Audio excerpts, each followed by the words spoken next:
Constitution of India 1 October 2023 LLB first year semester first full detail Marathi and English question paper solved as follows. गुणांचे प्रश्न, दीर्घ उत्तरे. एक भारतीय संविधानाच्या प्रमुख वैशिष्ट्यांचे चिकित्सक विश्लेषण करा. भारताचे संविधान हे जगातील सर्वात मोठे लिखित संविधान आहे आणि ते भारताच्या सामाजिक, राजकीय आणि सांस्कृतिक विविधतेचे प्रतिबिंब आहे.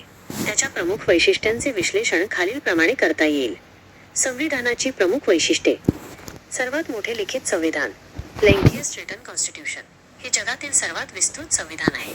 यात मूळतः 395 कलमे, 22 भाग आणि 8 अनुसूची होत्या. सध्या यात 470 अधिक कलमे आणि 12 अनुसूची आहेत. भारत सरकार कायदा 1935, अमेरिका, ब्रिटन, आयर्लंड इत्यादी विविध संविधानातील तरतुदींचा यात समावेश आहे. 2. ताठरता, रिजिडिटी आणि लवचिकता, फ्लेक्सिबिलिटी यांचा मिलाफ. कलम 368 अंतर्गत घटनादुरुस्तीची प्रक्रिया दिली आहे. काही तरतुदींसाठी विशेष बहुमताची स्पेशल मेजॉरिटी आणि काही राज्यांच्या मान्यतेची आवश्यकता असते, ताठरता. तर काही तरतुदी साध्या बहुमताने सिंपल मेजॉरिटी बदलल्या जाऊ शकतात, लवचिकता. 3. संसदीय शासन पद्धती, पार्लमेंटरी सिस्टम ऑफ गव्हर्नमेंट. राष्ट्रपती हे नामधारी, नॉमिनल प्रमुख असतात, तर खरी सत्ता पंतप्रधानांच्या नेतृत्वाखालील मंत्रिपरिषदेकडे असते. कार्यकारिणी एक्झिक्युटिव्ह लोकसभेला कनिष्ठ सभागृहाला जबाबदार असते. 4. संघराज्य प्रणाली परंतु एकात्मतेकडे झुकलेली, फेडरल सिस्टम विथ युनिटरी बायस. केंद्र, राज्य आणि समवर्ती सूचीमध्ये अधिकारांची स्पष्ट विभागणी, संघराज्य वैशिष्ट्य. परंतु मजबूत केंद्र, उदा. आणीबाणीच्या तरतुदी, एकल संविधान, एकल नागरिकत्व असल्यामुळे हे एकात्मतेकडे झुकलेले आहे. 5. मूलभूत अधिकार, फंडामेंटल राईट्स, भाग 3. नागरिकांना आणि गैरनागरिकांना नागरी आणि राजकीय अधिकार दिले आहेत. कलम 32 आणि 226 द्वारे हे अधिकार न्यायालयात अंमलबजावणी योग्य आहेत, जस्टिशेबल. 6. राज्याच्या धोरणांची मार्गदर्शक तत्त्वे, TPSP, भाग 4. सामाजिक आणि आर्थिक न्याय प्रस्थापित करण्यासाठीच्या अन्याय प्रविष्ट, नॉन जस्टिशेबल मार्गदर्शक सूचना आहेत. यांचा उद्देश कल्याणकारी राज्य, वेलफेअर स्टेट स्थापन करणे आहे. 7. मूलभूत कर्तव्ये, फंडामेंटल ड्युटीज, भाग 4A. 42व्या घटनादुरुस्ती 1976 द्वारे समाविष्ट केली गेली. नागरिकांची नैतिक जबाबदारी दर्शवतात. 8. स्वतंत्र न्यायव्यवस्था, इंडिपेंडंट ज्युडिशरी. सर्वोच्च न्यायालय, सर्वोच्च स्थानी, त्यानंतर उच्च न्यायालय. न्यायिक पुनरावलोकन, ज्युडिशियल रिव्ह्यू करण्याची शक्ती न्यायालयांना आहे. 9. एकल नागरिकत्व, सिंगल सिटिझनशिप. अमेरिकासारख्या संघराज्याप्रमाणे नसून भारतात फक्त एकच नागरिकत्व केंद्र सरकारचे आहे. 10. धर्मनिरपेक्ष राज्य, सेक्युलर स्टेट. राज्याचा कोणताही राज्यधर्म नाही. सर्व धर्मांना समान वागणूक दिली जाते. कलम 25 ते 28. 11. सार्वत्रिक प्रौढ मताधिकार, युनिव्हर्सल अडल्ट फ्रँचाइज. 18 वर्षांवरील प्रत्येक नागरिकाला मतदानाचा हक्क आहे. 12. आणीबाणीच्या तरतुदी, इमर्जन्सी प्रोव्हिजन्स. 3 प्रकार, राष्ट्रीय आणीबाणी, कलम 352, राज्यातील आणीबाणी, राष्ट्रपती राजवट, कलम 356 आणि आर्थिक आणीबाणी, कलम 360. चिकित्सक विश्लेषण, क्रिटिकल ॲनालिसिस. संविधान, स्वातंत्र्य आणि अधिकार, संघराज्य आणि एकता, तसेच हक्क आणि कर्तव्ये यांचा यशस्वीरित्या समतोल साधते. तथापि टीकांमध्ये खालील बाबींचा समावेश आहे. अतिकेंद्रीकरण, एक्सेसिव्ह सेंट्रलायझेशन, केंद्र सरकारला जास्त अधिकार दिले आहेत. लांबलचक आणि क्लिष्ट तरतुदी, लेंथी अँड कॉम्प्लेक्स प्रोव्हिजन्स, खूप मोठे आणि समजण्यास काहीसे जड आहे. वारंवार घटनादुरुस्त्या, फ्रिक्वेंट अमेंडमेंट्स, वेळोवेळी अनेक दुरुस्त्या करण्याची गरज भासली आहे. निष्कर्ष, भारतीय संविधान हे एक गतिमान, डायनॅमिक दस्तऐवज आहे, जे न्यायालयीन अर्थनिर्णय आणि दुरुस्त्यांद्वारे सतत विकसित होत आहे. 2. संघराज्य आणि त्याचे क्षेत्र, युनियन अँड इट्स टेरिटरी. संवैधानिक तरतुदी, कॉन्स्टिट्यूशनल प्रोव्हिजन्स. संविधानाच्या भाग 1 मध्ये कलम 1 ते 4 मध्ये या तरतुदींचा समावेश आहे. कलम. तरतूद. स्पष्टीकरण. कलम 1. संघाचे नाव आणि राज्यक्षेत्र. भारत अर्थात इंडिया राज्यांचा संघ असेल, युनियन ऑफ स्टेट्स. राज्यांच्या संघराज्यात फेडरेशन राज्यांशी करार केलेला नसून राज्याला फुटून बाहेर पडण्याचा अधिकार नाही. भारताच्या क्षेत्रात समाविष्ट आहेत: अ. राज्यांची राज्यक्षेत्रे, ब. केंद्रशासित प्रदेश आणि क.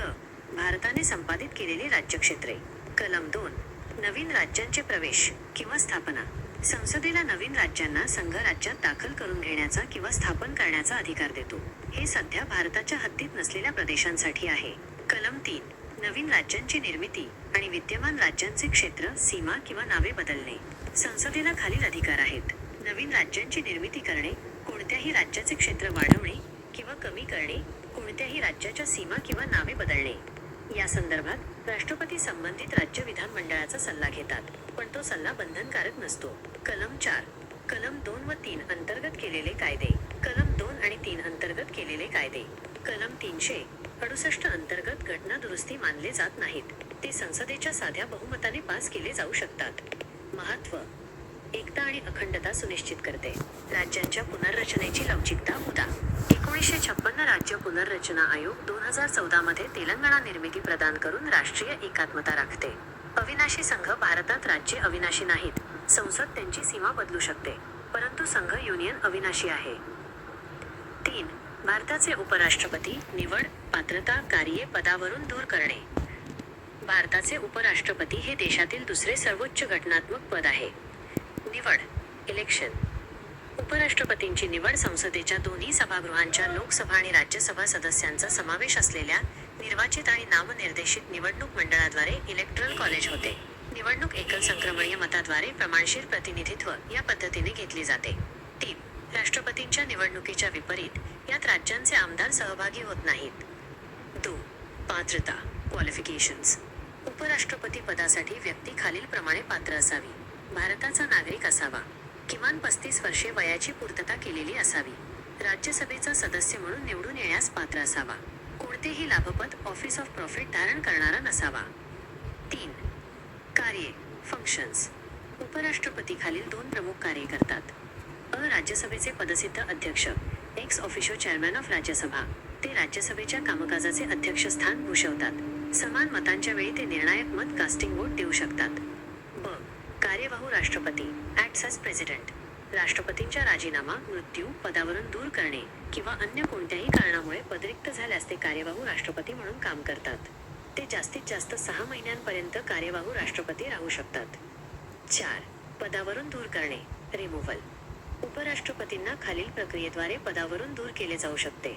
राज्यसभेत प्रभावी बहुमताने, तेव्हाच्या एकूण सदस्यांच्या बहुमताने संमत केलेल्या ठरावाद्वारे. हा ठराव लोकसभेने साध्या बहुमताने, उपस्थित आणि मतदान करणाऱ्या सदस्यांच्या बहुमताने मान्य करणे आवश्यक आहे. हा ठराव फक्त राज्यसभेतच मांडला जाऊ शकतो. ठराव मांडण्यापूर्वी 14 दिवसांची पूर्वसूचना देणे बंधनकारक आहे. 4. भारताचे राष्ट्रपती वजा सविस्तर चर्चा. भारताचे राष्ट्रपती हे राज्याचे प्रमुख, सर्वोच्च घटनात्मक पद आणि भारताचे प्रथम नागरिक आहेत. निवड, इलेक्शन. राष्ट्रपतींची निवड अप्रत्यक्षपणे खालील सदस्यांच्या निवडणूक मंडळाद्वारे केली जाते. संसदेच्या दोन्ही सभागृहांचे निर्वाचित सदस्य, इलेक्टेड एमपीएस. सर्व राज्यांच्या विधानसभांचे निर्वाचित सदस्य, इलेक्टेड एमएलएस. दिल्ली आणि पुद्दुचेरी या केंद्रशासित प्रदेशांच्या विधानसभांचे निर्वाचित सदस्य. निवडणूक एकल संक्रमणीय मताद्वारे प्रमाणशीर प्रतिनिधित्व या पद्धतीने घेतली जाते. 2. पात्रता, क्वालिफिकेशन्स. राष्ट्रपती पदासाठी व्यक्ती खालीलप्रमाणे पात्र असावी. भारताचा नागरिक असावा. 35 वर्षे वयाची पूर्तता केलेली असावी. लोकसभेचा सदस्य म्हणून निवडून येण्यास पात्र असावा. कोणतेही लाभपद धारण करणारा नसावा. 3. राष्ट्रपतींचे अधिकार, पॉवर्स ऑफ द प्रेसिडेंट. अ. कार्यकारी अधिकार, एक्झिक्युटिव्ह पॉवर्स. पंतप्रधान, मंत्री, राज्यपाल, सीएजी, यूपीएससी सदस्य इत्यादींची नियुक्ती करतात. केंद्र सरकारचे सर्व कार्यकारी कामकाज त्यांच्या नावाने चालते. ब. विधायी अधिकार, लेजिस्लेटिव्ह पॉवर्स. संसदेचे अधिवेशन बोलावणे, स्थगित करणे आणि लोकसभा विसर्जित करणे. अध्यादेश काढण्याचा अधिकार, कलम 123. संसद अधिवेशन चालू नसताना तात्पुरता कायदा अध्यादेश जारी करू शकतात. बिलांना संमती. संसदेने मंजूर केलेल्या बिलांना त्यांची संमती मिळाल्यावरच कायद्याचे स्वरूप येते. क. न्यायालयीन अधिकार, ज्युडिशियल पॉवर्स. क्षमा करण्याचा अधिकार, पार्डनिंग पॉवर, कलम 72. न्यायालयांनी दिलेल्या शिक्षा, उदा. मृत्यूदंड, माफ करणे, कमी करणे, स्थगित करणे इत्यादी अधिकार त्यांना आहेत. ड. वित्तीय अधिकार, फायनान्शियल पॉवर्स. अर्थसंकल्प, बजेट त्यांच्या परवानगीनेच संसदेत मांडला जातो. दर 5 वर्षांनी वित्त आयोगाची फायनान्स कमिशन नियुक्ती करतात. ई. लष्करी अधिकार, मिलिटरी पॉवर्स. ते तिन्ही सशस्त्र दलांचे सर्वोच्च कमांडर असतात. आणीबाणीचे अधिकार, इमर्जन्सी पॉवर्स, राष्ट्रीय कलम 352, राज्याची कलम 356 आणि वित्तीय कलम 360, आणीबाणी घोषित करण्याचा अधिकार. 4. राष्ट्रपतींचे स्थान, पोझिशन ऑफ द प्रेसिडेंट. राष्ट्रपती हे घटनात्मक प्रमुख आहेत.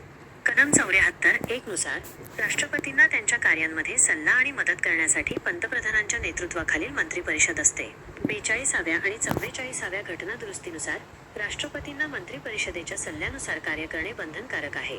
यामुळे राष्ट्रपती हे सामान्यतः नामधारी कार्यकारी प्रमुख असतात आणि खरी सत्ता पंतप्रधानांच्या नेतृत्वाखालील मंत्रिमंडळाकडे असते. 5. मूलभूत कर्तव्यांची आवश्यकता आणि दर्जा. मूलभूत कर्तव्ये फंडामेंटल ड्युटीज FDS संविधानाच्या भाग 4A मध्ये कलम 51A अंतर्गत समाविष्ट आहेत. पार्श्वभूमी, बॅकग्राऊंड. 42व्या घटनादुरुस्ती 1976 द्वारे स्वर्णसिंह समितीच्या शिफारसीनुसार FDS संविधानात जोडली गेली. मूळतः 10 कर्तव्ये होती. 86व्या घटनादुरुस्ती 2002 द्वारे 11वे कर्तव्य जोडले गेले. मूलभूत कर्तव्यांची आवश्यकता, नीड फॉर फंडामेंटल ड्युटीज. अधिकार आणि कर्तव्यांचा समतोल. नागरिकांना त्यांच्या अधिकारांसोबतच राष्ट्राप्रती असलेल्या नैतिक जबाबदाऱ्यांची आठवण करून देणे. 2. शिस्त आणि निष्ठा. नागरिकांमध्ये शिस्त, राष्ट्रनिष्ठा आणि राष्ट्रीय एकात्मता वाढवणे. 3. पर्यावरणाचे संरक्षण, पर्यावरण संरक्षण.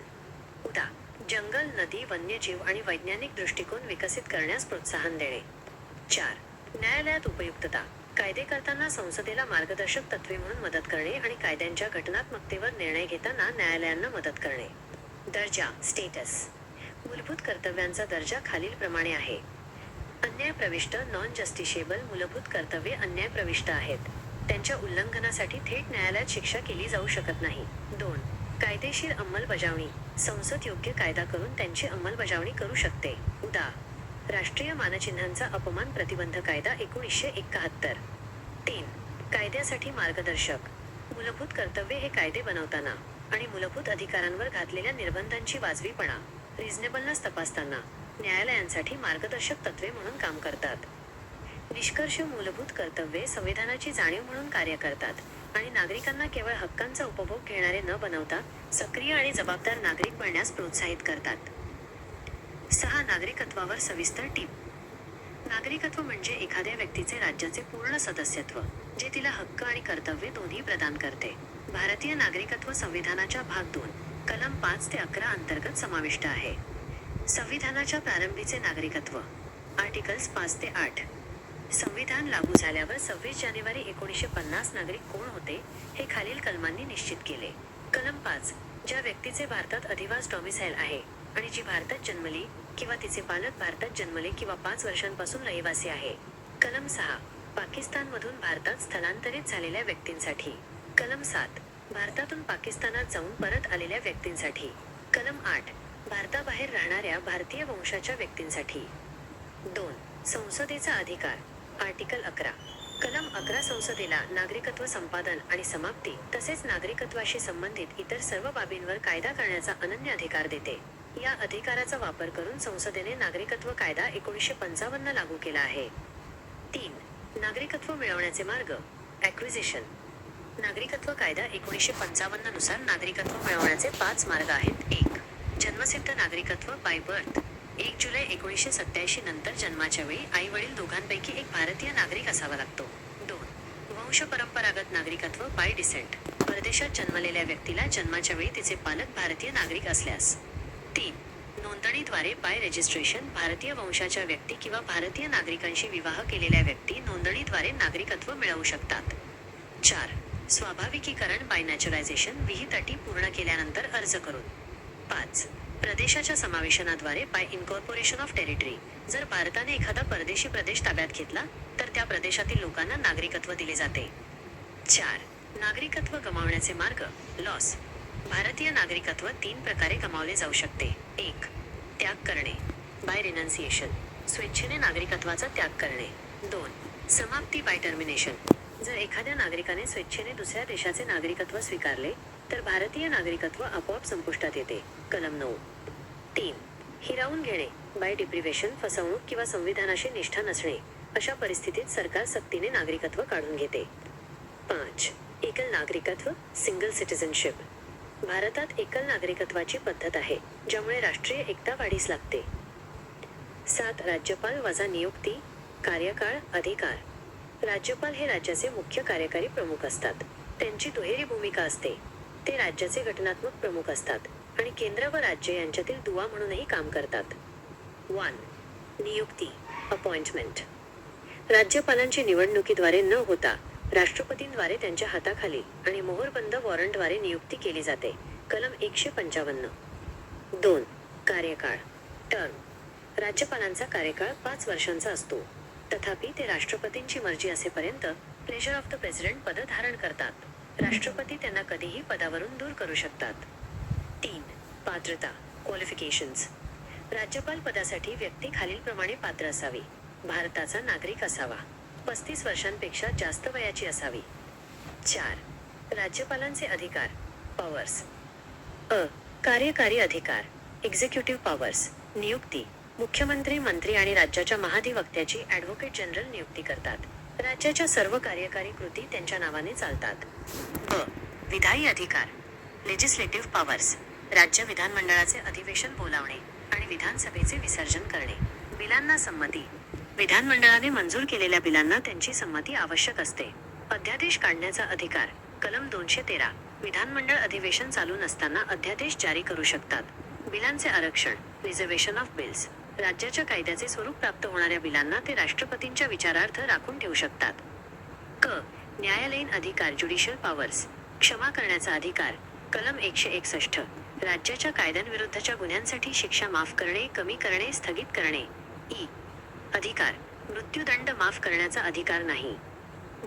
विवेकाधीन अधिकार, डिस्क्रेशनरी पॉवर्स. राज्यपाल काही बाबतीत स्वतंत्रपणे कार्य करतात, मंत्री परिषदेच्या सल्ल्याशिवाय. त्रिशंकू विधानसभेत हंग असेंब्ली. मुख्यमंत्र्याची निवड करणे. राष्ट्रपती राजवट, कलम 356 लागू करण्याची शिफारस करणे. बिलांना राष्ट्रपतींच्या विचारार्थ राखून ठेवणे. महाधिवक्ता, ॲडव्होकेट जनरल. नियुक्ती, पात्रता, हक्क, कर्तव्ये. महाधिवक्ता हे राज्याचे सर्वोच्च विधी अधिकारी, हायेस्ट लॉ ऑफिसर असतात. ते केंद्रामध्ये असलेल्या महान्यायवादी, अटर्नी जनरल यांच्याशी संबंधित आहेत. 1. नियुक्ती, अपॉइंटमेंट. महाधिवक्त्यांची नियुक्ती राज्याच्या राज्यपालांद्वारे केली जाते. कलम 165.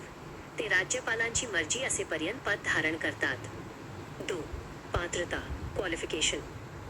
महाधिवक्ता म्हणून नियुक्त होणाऱ्या व्यक्तीमध्ये उच्च न्यायालयाचे न्यायाधीश, हायकोर्ट जज होण्याची पात्रता असणे आवश्यक आहे. म्हणजे भारताचा नागरिक असावा, 10 वर्षांसाठी न्यायिक पद धारण केलेला असावा किंवा 10 वर्षांसाठी उच्च न्यायालयात वकील, ॲडव्होकेट म्हणून काम केलेला असावा. 3. हक्क आणि विशेषाधिकार, राईट्स अँड प्रिव्हिलेजेस. सर्व न्यायालयांमध्ये हक्क. राज्याच्या हद्दीतील सर्व न्यायालयांमध्ये सुनावणीसाठी हजर राहण्याचा अधिकार त्यांना असतो. विधानमंडळात सहभाग. त्यांना राज्य विधानमंडळाच्या कामकाजात सहभागी होण्याचा, बोलण्याचा आणि भाग घेण्याचा अधिकार असतो, परंतु मतदानाचा अधिकार नसतो. 4. कर्तव्ये, ड्युटीज. कायदेशीर सल्लागार. राज्यपालांनी सोपवलेल्या कायदेशीर बाबींवर राज्य सरकारला सल्ला देणे. शासकीय प्रतिनिधित्व. उच्च न्यायालय आणि सर्वोच्च न्यायालयातील खटल्यांमध्ये राज्याचे प्रतिनिधित्व करणे. राज्यपालांनी वेळोवेळी नेमून दिलेली इतर कायदेशीर कर्तव्ये पार पाडणे. संविधानाने किंवा कायद्याने त्यांच्यावर सोपवलेली कार्ये पार पाडणे. 5 गुणांचे प्रश्न, छोट्या उत्तरे. 1. संविधान सभेचे कामकाज. संविधान सभेची स्थापना 1946 मध्ये कॅबिनेट मिशन योजनेनुसार झाली. सदस्य संख्या मूळतः 389 सदस्य, फाळणीनंतर 299. पहिली बैठक 9 डिसेंबर 1946 रोजी झाली. डॉक्टर सच्चिदानंद सिन्हा हे हंगामी अध्यक्ष होते. अध्यक्ष डॉक्टर राजेंद्र प्रसाद यांची अध्यक्षपदी निवड झाली. उद्दिष्टांचा ठराव, ऑब्जेक्टिव्ह रेझोल्युशन पंडित नेहरू यांनी मांडला, जो नंतर उद्देशिका प्रिएम्बल बनला. मसुदा समिती, drafting committee doctor B.R. Ambedkar हे अध्यक्ष होते. स्वीकृती आणि अंमलबजावणी. संविधान 26 नोव्हेंबर 1949 रोजी स्वीकारले गेले आणि 26 जानेवारी 1950 रोजी पूर्णपणे लागू झाले. 2. संविधानाची उद्देशिका, प्रिएम्बल. उद्देशिका संविधानाच्या तत्त्वज्ञानाचा परिचय देते आणि संविधानाचे सार दर्शवते. घोषणा. उद्देशिका भारताला सार्वभौम, समाजवादी, धर्मनिरपेक्ष, लोकशाही गणराज्य म्हणून घोषित करते. आश्वासन. ती नागरिकांना न्याय, स्वातंत्र्य, समानता सुनिश्चित करते आणि बंधुता वाढवण्याचे वचन देते. दुरुस्ती. समाजवादी आणि धर्मनिरपेक्ष हे शब्द 42व्या घटना दुरुस्ती 1976 द्वारे जोडले गेले. दर्जा. केशवानंद भारती प्रकरणात 1973 सर्वोच्च न्यायालयाने उद्देशिका संविधानाचा अभिन्न भाग असल्याचे आणि तिच्या मूलभूत संरचनेत बदल करता येत नसल्याचे स्पष्ट केले. 3. राष्ट्रपती आणि पंतप्रधान यांच्यातील संबंध. या संबंधांवरून भारतीय संसदीय प्रणालीतील कार्यकारी प्रमुखाचे स्वरूप निश्चित होते. नामधारी विरुद्ध वास्तविक प्रमुख. राष्ट्रपती नामधारी औपचारिक प्रमुख असतात, तर पंतप्रधान वास्तविक, खरी सत्ता असलेले कार्यकारी प्रमुख असतात. सल्ला बंधनकारक. राष्ट्रपतींना पंतप्रधानांच्या नेतृत्वाखालील मंत्री परिषदेच्या सल्ल्यानुसार कार्य करणे बंधनकारक असते. कलम 74. संवाद. पंतप्रधान हे राष्ट्रपती आणि मंत्री परिषद यांच्यातील संवादाचे माध्यम म्हणून कार्य करतात. मर्यादित विवेक. राष्ट्रपती मंत्रिमंडळाला सल्ला पुनर्विचारार्थ पाठवू शकतात, पण पुनर्विचारानंतरचा सल्ला त्यांना मान्य करावा लागतो. 4. सामाजिक बदलाची दिशा म्हणून मार्गदर्शक तत्त्वे. राज्याच्या धोरणांची मार्गदर्शक तत्त्वे DPSP सामाजिक आणि आर्थिक बदलासाठीचे आवश्यक घटक आहेत. सामाजिक लोकशाही मूलभूत अधिकार राजकीय लोकशाही प्रस्थापित करतात, तर DPSP सामाजिक आणि आर्थिक लोकशाही प्रस्थापित करण्याचे उद्दिष्ट ठेवतात. कल्याणकारी राज्य. दारिद्र्य कमी करणे, शिक्षण, आरोग्य आणि पर्यावरणाचे संरक्षण करणे यासारख्या कल्याणकारी राज्यासाठी आवश्यक असलेल्या धोरणांची रूपरेषा DPSP मध्ये दिली आहे. कायद्याचे मार्गदर्शक. ही तत्त्वे न्यायप्रविष्ट नसली तरी कायदे बनवताना ती राज्यासाठी मूलभूत मानली जातात. उदा. मनरेगा. पंचायती राज. उद्देश. विषमतेचे निर्मूलन करणे आणि समाजाचे पुनर्संघटन करून सर्वांसाठी न्याय आणि समानता सुनिश्चित करणे हा त्यांचा उद्देश आहे. 5. शिक्षणाचा अधिकार. कलम 21A. शिक्षणाचा अधिकार हा एक महत्त्वाचा मूलभूत अधिकार आहे, जो प्रत्येक मुलाला मूलभूत शिक्षण मिळण्याची हमी देतो. संवैधानिक समावेश. 86व्या घटना दुरुस्ती 2002 द्वारे संविधानात कलम 21A समाविष्ट केले गेले. तरतूद यात 6 ते 14 वयोगटातील सर्व मुलांना विनामूल्य आणि सक्तीचे शिक्षण प्रदान करण्याची जबाबदारी राज्यावर टाकली आहे. अंमलबजावणी. या तरतुदीची अंमलबजावणी शिक्षण हक्क कायदा 2009 RTE ॲक्ट द्वारे करण्यात आली आहे. संबंधित कर्तव्य. 86व्या दुरुस्तीने पालकांचे हे मूलभूत कर्तव्य कलम 51(1) देखील जोडले की त्यांनी आपल्या मुलांना शिक्षणाची संधी उपलब्ध करून द्यावी. प्र. छे महान्यायवादी. Attorney general of India AGI. महान्यायवादी हे भारताचे सर्वोच्च विधी अधिकारी आहेत. नियुक्ती. कलम 76. राष्ट्रपतींद्वारे नियुक्ती केली जाते. पात्रता. सर्वोच्च न्यायालयाचे न्यायाधीश होण्यास पात्र व्यक्ती असावी. कर्तव्य. भारत सरकारला कायदेशीर सल्ला देणे आणि राष्ट्रपतींनी सोपवलेली कार्ये पार पाडणे. हक्क. त्यांना संसदेच्या दोन्ही सभागृहांमध्ये आणि देशातील सर्व न्यायालयांमध्ये बोलण्याचा आणि उपस्थित राहण्याचा अधिकार असतो, पण मतदानाचा अधिकार नसतो. ते राष्ट्रपतींची मर्जी असेपर्यंत पद धारण करतात. 12 mark questions. Long answers. Q1. Critically analyze the salient features of the Constitution of India. The Constitution of India is not merely a set of fundamental rules. It is a profound legal and social document that reflects the aspirations and diversity of the nation. Adopted on November 26, 1949, it stands as a testament to democratic values. Its salient features are distinct and form the bedrock of the Indian polity. Salient features of the Constitution. 1. Lengthiest written constitution.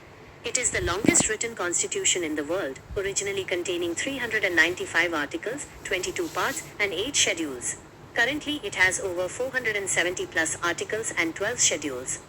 This length is due to incorporation of the Government of India Act, 1935, detailed provisions for both the center and the states, inclusion of fundamental rights, DPSP, and detailed administrative provisions. 2. Drawn from various sources. It is a tapestry woven from the best features of other constitutions. Major parts are drawn from the Government of India Act, 1935. Concepts like fundamental rights, USA, DPSP, Ireland, parliamentary government, UK, and emergency provisions, Germany, were strategically borrowed and adapted to Indian needs. 3. Blend of rigidity and flexibility.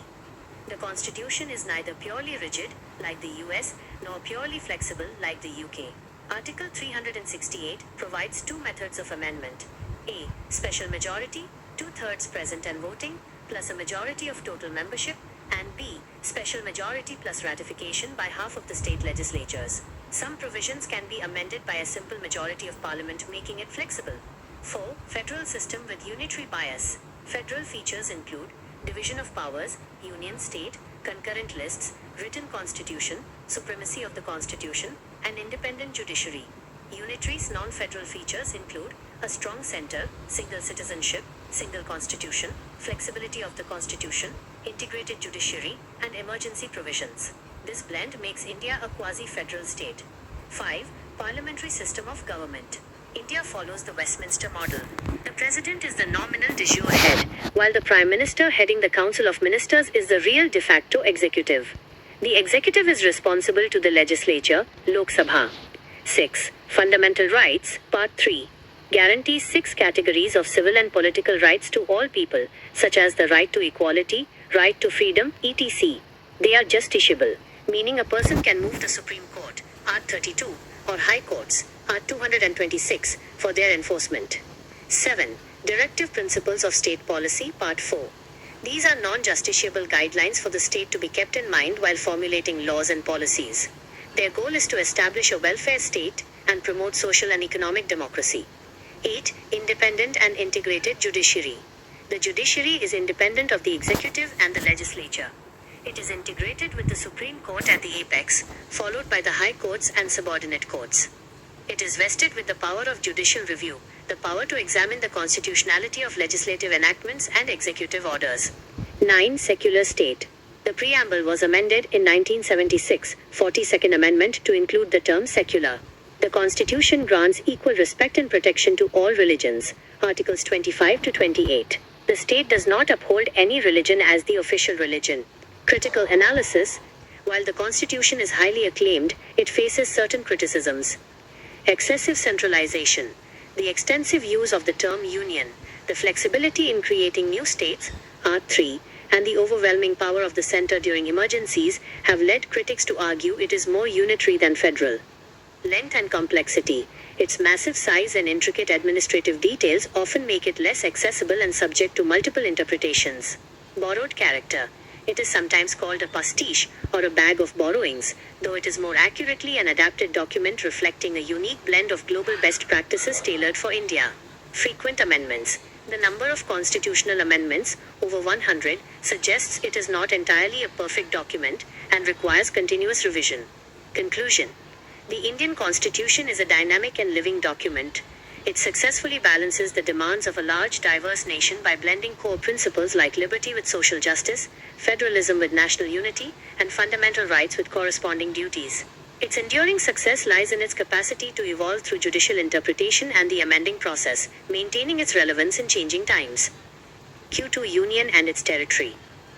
The provisions relating to the Union and its territory are covered under Part 1 of the Constitution, comprising Articles 1 to 4. These articles define the name, territorial extent, and the power of Parliament to reorganize the states. Constitutional provisions, Articles 1 to 4. Article. Provision. Explanation. Article 1. Name and territory of the Union. India, that is Bharat, shall be a union of states. The territory of India comprises A. Territories of the states, B. Union territories, UTs, and C. Territories that may be acquired by the Government of India. Article 2.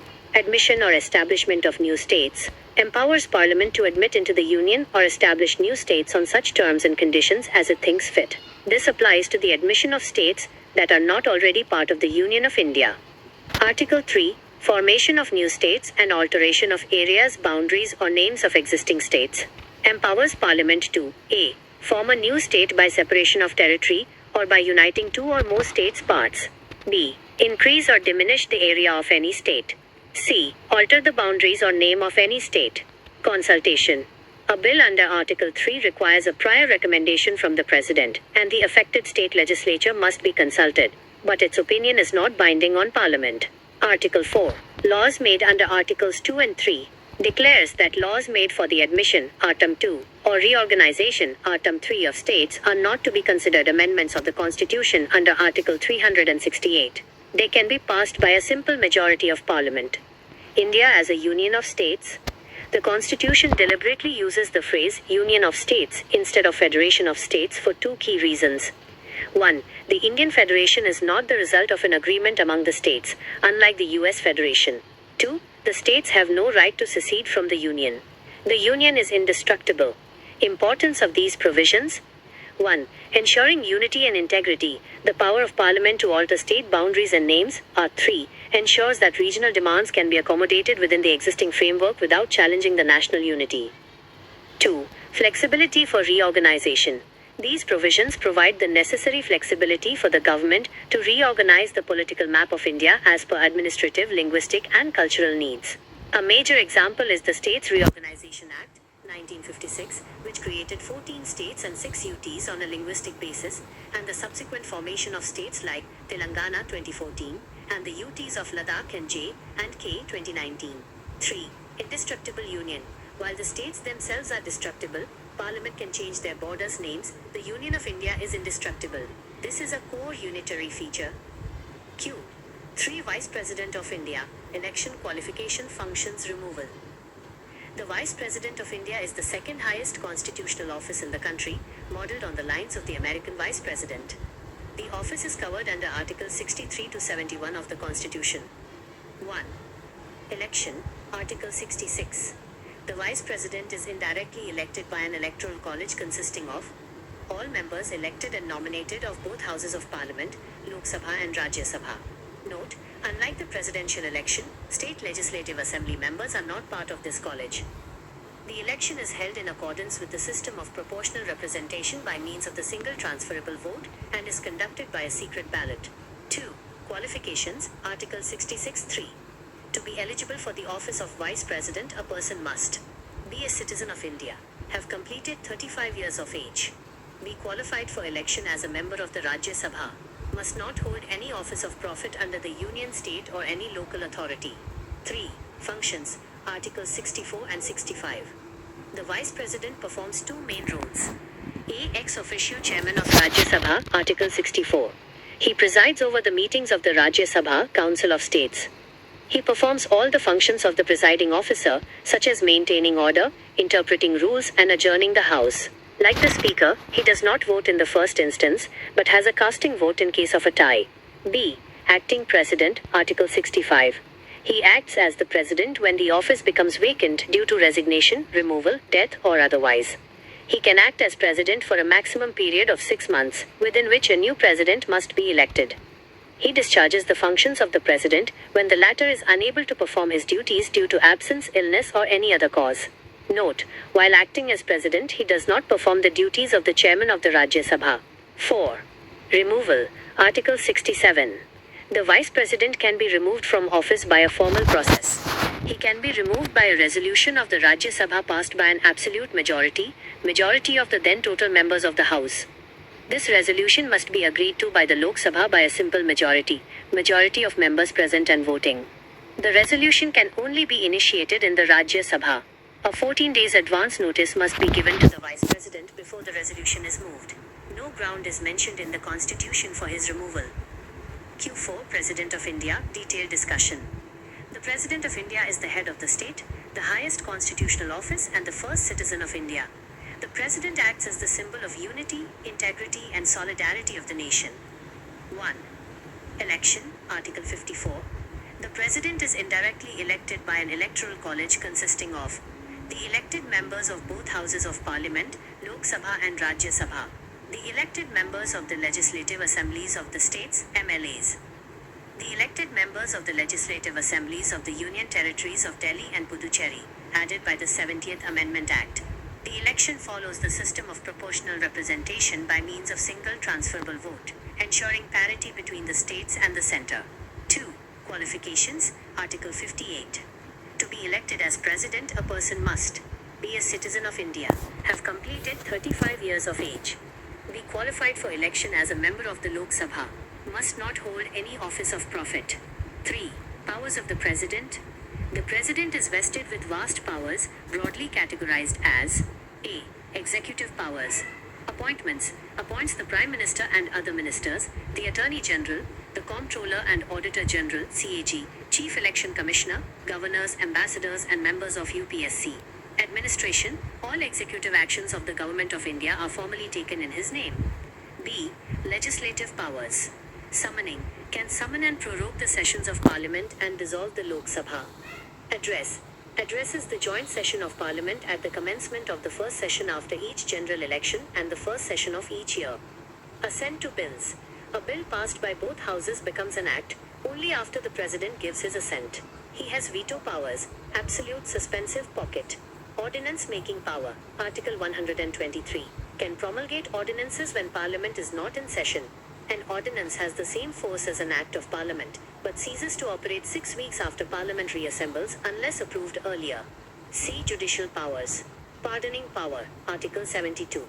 Can grant pardons, reprieves, respites, remissions, or commutations of punishment in all cases involving a. punishment by a court-martial, b. offences against union laws, and c. a sentence of death. D. Financial powers.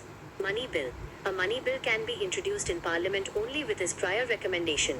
Budget. Causes the annual financial statement budget to be laid before Parliament. Finance Commission.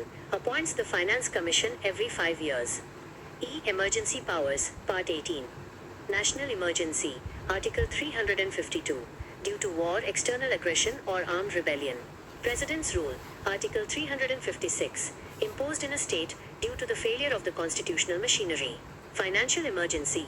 Article 360. Due to a threat to the financial stability of India. 4. Position of the President. The President is the constitutional head of the executive. Article 74. 1. States that there shall be a council of ministers with the Prime Minister at the head to aid and advise the President in the exercise of his functions. The 42nd Amendment Act, 1976, made the advice of the Council of Ministers binding on the President. The 44th Amendment Act, 1978, allowed the President to require the Council of Ministers to reconsider such advice. The President must act in accordance with the advice tendered after such reconsideration. Therefore, the President is generally a nominal figurehead executive, and the real power vests in the Council of Ministers headed by the Prime Minister. Q5. Need and status of fundamental duties. The fundamental duties, FDs, are enshrined in Part IVA, containing a single Article 51A of the Constitution. They were not part of the original Constitution but were added later to remind citizens of their corresponding moral obligations to the nation and fellow citizens. Background. The FDs were added to the Constitution by the 42nd Constitutional Amendment Act, 1976. This was done based on the recommendations of the Swaran Singh Committee. Initially, there were 10 FDs. The 86th Constitutional Amendment Act, 2002, added the 11th duty of parents, guardians to provide educational opportunities. Need for fundamental duties. The inclusion of FDs was necessary for the following reasons. 1. Balance of rights and duties. The Constitution makers provided for fundamental rights, but the concept of a balanced democracy requires that citizens should also be aware of their duties towards the nation. 2. Promoting citizenship. They serve as a constant reminder to the citizens that while enjoying their rights, they must also observe certain basic norms of democratic conduct and behavior. 3. Inculcating patriotism. They help promote a sense of discipline, commitment, and national integration among the citizens. 4. Guiding light for courts. They help courts in determining the constitutionality of a law. If a law seeks to implement an FD, it is deemed reasonable. 5. Strengthening democracy. They are essential to protect the sovereignty and integrity of the country, e.g., the duty to defend the country and promote harmony. Status. The fundamental duties have the following legal status. 1. Non-justiciable. The FDs are non-justiciable, meaning a citizen cannot be directly punished by a court for their violation. The Constitution does not provide for their direct enforcement. 2. Statutory enforcement. However, Parliament is free to enforce them by suitable legislation. For instance, laws like the Prevention of Insults to National Honour Act, 1971, enforce the duty to respect the national flag and anthem. 3. Judicial relevance. The Supreme Court has held that FDs can be used to interpret ambiguous statutes and determine the reasonableness of restrictions placed on fundamental rights. 4. Source of law. The FDs act as a source of power for the legislature to make laws that further the constitutional goals, e.g., laws for environmental protection, which is an FD. Conclusion. Though non-justiciable, fundamental duties are an essential component of the Constitution. They act as the conscience of the Constitution and create a democratic balance by reminding citizens that they are not just beneficiaries of a free society but also active participants who must contribute to its well-being. Q6. Detailed note on citizenship. Citizenship signifies the full membership of an individual in a state, conferring both rights and duties. In India, citizenship is covered under Part 2, Articles 5 to 11 of the Constitution. 1. Citizenship at the commencement of the Constitution. January 26, 1950. Articles 5 to 8 specified who became a citizen of India at the time the Constitution came into force. Article 5, Citizenship by domicile. A person domiciled in India and who was either born in India or whose parents were born in India or who had been an ordinary resident for at least 5 years immediately before the commencement of the Constitution. Article 6, Migrants from Pakistan. Persons who migrated from Pakistan were given citizenship if they or their parents were born in undivided India and they had either migrated before July 19, 1948, permit day, or resided after that date for at least 6 months and were registered. Article 7, Migrants to Pakistan. Persons who migrated to Pakistan after March 1, 1947, lost their citizenship, but a person who returned to India under a resettlement permit could regain it. Article 8, Persons of Indian origin outside India. Provided citizenship for Indian origin persons residing abroad, provided they were registered by a diplomatic or consular representative. 2. Parliament's power to regulate. Article 11. Article 11 gives Parliament the exclusive power to make any law regarding the acquisition and termination of citizenship and all other matters relating to citizenship. In exercise of this power, Parliament enacted the Citizenship Act 1955. 3. Modes of acquisition of citizenship. Citizenship Act 1955. The Act, as amended, prescribes the following 5 ways to acquire Indian citizenship. 1. By birth. A person born in India on or after January 26, 1950, and before July 1, 1987, is a citizen. Subsequent amendments require that either parent or both parents must be citizens at the time of birth. 2. By descent. A person born outside India on or after January 26, 1950, is a citizen if their father, or either parent after 1992 amendment, was a citizen of India at the time of their birth. 3. By registration. Persons of Indian origin, PIOs, or persons married to Indian citizens can acquire citizenship by registering their application with the competent authority. 4. By naturalization. A foreigner may acquire citizenship by naturalization after satisfying certain conditions, such as a specified period of residence, usually 12 years. 5. By incorporation of territory. If any foreign territory becomes a part of India, the Government of India specifies the persons of that territory who shall be citizens of India. 4. Modes of loss of citizenship. Citizenship Act 1955. Indian citizenship can be lost in 3 ways. 1. By renunciation, a voluntary act where a citizen gives up her citizenship. 2. By termination, automatic termination if an Indian citizen voluntarily acquires the citizenship of another country. Article 9. 3. By deprivation, compulsory termination by the Government of India in cases of fraud, disloyalty to the Constitution, or illegal trade with an enemy during war. 5.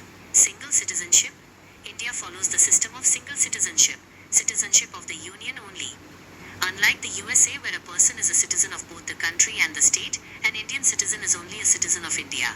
This promotes national unity and prevents regionalism.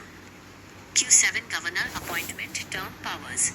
The governor is the chief executive head of the state and holds a dual role. He is the constitutional head of the state and also acts as a vital link between the center and the state. 1. Appointment. Article 155. The governor is not directly elected by the people or indirectly by a special electoral college. He is appointed by the president by warrant under his hand and seal. The office of governor is an independent constitutional office and is not an employment under the central government. 2. Term of office. Article 156. The governor holds office for a term of 5 years. However, he holds office during the pleasure of the president. The president can remove him at any time. He can also resign from office by addressing a letter of resignation to the president. 3. Qualifications. Article 157. To be appointed as a governor, a person must be a citizen of India, have completed 35 years of age. 4. Powers of the governor. The powers of the governor are similar to those of the president at the central level, with the major difference being the diplomatic, military, and emergency powers, which belong only to the president. A. Executive powers. Appointments. Appoints the Chief Minister, CM, and other ministers of the state. Appoints the Advocate General of the state and the Chairman and members of the State Public Service Commission. Administration. All executive actions of the state government are formally taken in his name. B. Legislative powers. Summoning. Can summon, prorogue the state legislature and dissolve the legislative assembly. Assent to bills. A bill passed by the state legislature becomes law only after his assent. He can withhold assent or send it back for reconsideration. Reservation of bills, Article 200. He can reserve a bill for the consideration of the President. This is a major discretionary power, especially if the bill endangers the position of the High Court. Ordinance making power, Article 230. Can promulgate ordinances when the state legislature is not in session. See judicial powers. Pardoning power, Article 161. Can grant pardons, reprieves, respites and remissions of punishment or suspend, remit or commute the sentence of any person convicted of any offense against any state law.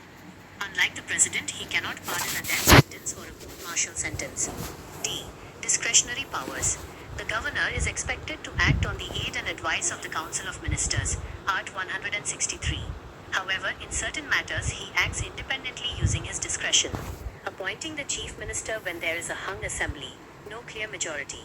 Dismissal of the Council of Ministers if they lose confidence. Reserving a bill for the President's consideration. Seeking information from the Chief Minister. Recommending the imposition of the President's rule in the state, Art 356. Q8. Advocate General appointment, qualification, rights, duties. The Advocate General is the highest law officer in the state. The office corresponds to the Attorney General of India at the center. 1. Appointment, Article 165. The Advocate General, AG, is appointed by the Governor of the concerned state. He holds office during the pleasure of the Governor, meaning he can be removed by the Governor at any time. He is paid remuneration as determined by the Governor. 2. Qualifications. A person appointed as the Advocate General must be qualified to be a judge of a high court. This means he must be a citizen of India, have held a judicial office for 10 years or have been an advocate of a high court or two or more such courts in succession for 10 years. 3. Rights and privileges. The Advocate General has the following special rights. Right of audience, Art 165(3). He has the right to speak and to take part in the proceedings of both houses of the state legislature, including any committee of the legislature of which he may be named a member. Right to speak in courts. He has the right to audience in all courts within the territory of the state. Privileges. He enjoys all the privileges and immunities available to a member of the state legislature. 4. Duties. His primary duties are 1. Legal advisor, to give advice to the state government upon such legal matters as are referred to him by the Governor. 2. Legal functions, to perform such other duties of a legal character as are assigned to him by the Governor. 3. Defense of government, to discharge the functions conferred on him by the Constitution or any other law. This includes representing the state government in court cases. 4. Upholding Constitution, to appear for the state in Supreme Court and High Courts in cases where the state is a party. 5. He must not advise against the state government or defend a person accused in a criminal prosecution in which the state is a party. 5 mark questions, short answers. Q1 Working of Constituent Assembly. The Constituent Assembly was formed in November 1946 under the scheme formulated by the Cabinet Mission Plan. First meeting, held on December 9, 1946. Dr. Sachidananda Sinha was elected as the temporary president. Key appointments. Dr. Rajendra Prasad was elected as the president and H.C. Mukherjee as the vice president on December 11, 1946. B.N. Rao was appointed as the constitutional advisor. Objective resolution. On December 13, 1946, Jawaharlal Nehru moved the objective resolution, which laid down the fundamentals and philosophy of the Constitution. This later became the preamble. Committees. The Assembly worked through various committees. The most important was the Drafting Committee, chaired by Dr. B.R. Ambedkar, who is known as the father of the Indian Constitution. Adoption. The Constitution was adopted on November 26, 1949, and came into full effect on January 26, 1950, celebrated as Republic Day. The Assembly took 2 years, 11 months, and 18 days to complete the task. Q2. Preamble of the Constitution. The preamble serves as an introduction to the Constitution. It is based on the objective resolution moved by Jawaharlal Nehru. Preamble score. It declares India to be a sovereign, socialist, secular, democratic republic. It ensures to all its citizens justice, social, economic, political, liberty of thought, expression, belief, faith and worship, equality of status and opportunity, and promotes fraternity, assuring the dignity of the individual and the unity and integrity of the nation. Amendment. The terms socialist, secular, and integrity were added by the 42nd Amendment Act, 1976. Status. In the Kesavananda Bharati case, 1973, The Supreme Court held that the preamble is an integral part of the Constitution and can be amended, but its basic structure, essential features, cannot be destroyed. Significance. It embodies the philosophy and ideals of the Constitution and acts as a guiding light for its interpretation. Q3. Position of President in relation to Prime Minister. The relationship between the President and the Prime Minister, PM, defines the nature of the Indian parliamentary executive. Nominal versus real executive. The President is the nominal de jure head of the executive, Art 53, while the Prime Minister, heading the Council of Ministers COM, is the real, de facto executive head. Aid and advice. Article 74 mandates that the President shall act on the aid and advice of the COM headed by the PM. The President is generally bound by this advice. 42nd and 44th Amendments. Communication. The PM acts as a communication channel between the President and the COM, keeping the President informed about all decisions of the COM regarding the administration and legislative proposals. Art 78. Discretion. The President has limited discretionary powers, such as asking the COM to reconsider their advice, appointing the PM when no party has a clear majority, and dissolving the Lok Sabha if the COM has lost confidence. Conclusion. The President is primarily a constitutional figurehead, while the PM is the center of real power in the government. Q4. Directive Principles as a direction of social change. The Directive Principles of State Policy, DPSP, contained in Part 4, Arts 36 to 51, aim to facilitate a silent social and economic revolution in India. Social and economic democracy. Unlike fundamental rights, which establish political democracy, DPSP aims to secure a social and economic democracy by ensuring that the state strives for the welfare of the people. Welfare state. They are non-justiciable commands for the state to work towards establishing a welfare state. Examples include securing adequate means of livelihood, equal pay for equal work, public assistance in case of unemployment, and promotion of public health. Legislation Guide, DPSP, serves as a fundamental guide for the governance of the country. They are instructions to the legislature and the executive for the formulation of policies and laws, e.g., laws implementing the principles of Panchayati Raj, MG, NREGA, and schemes for free legal aid. Dynamic role. They are vital instruments for social change, encouraging the government to move from a police state to a welfare state. The judiciary has often reinforced their importance, noting that the fundamental rights and DPSP must be harmonized for the greater public good. Q5. Right to Education, Art 21A. The right to education, RTE, was made a fundamental right to ensure that every child gets basic education promoting social justice. Constitutional insertion. It was added to the Constitution by the 86th Constitutional Amendment Act, 2002, which inserted Article 21A into Part 3.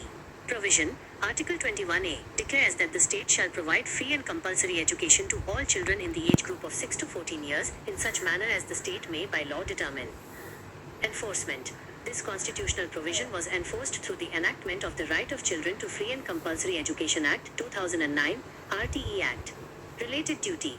The same amendment, 86th Amendment, 2002, also added the 11th fundamental duty, Art 51 AK, obligating every parent or guardian to provide opportunities for education to their child or ward between the age of 6 and 14 years. Status. It is a basic right essential for the dignity of a person, derived from the fundamental right to life, Article 21. Q6 Attorney General of India, AGI. The Attorney General of India is the highest law officer of the country and the chief legal advisor to the Government of India. Appointment, Article 76. Appointed by the President of India. Qualification. Must be a person who is qualified to be appointed a judge of the Supreme Court. Duties. His primary duties are to advise the Government of India on legal matters referred to him by the President. To perform other duties of a legal character assigned to him by the President. To discharge the functions conferred on him by the Constitution or any other law. Rights. Right of audience. Has the right to speak and to take part in the proceedings of both Houses of Parliament and their joint sitting, and any committee of Parliament of which he may be named a member, without the right to vote. Has the right of audience in all courts in the territory of India. Tenure. He holds office during the pleasure of the President and can be removed by the President at any time. Conventionally, he resigns when the government, COM that appointed him resigns.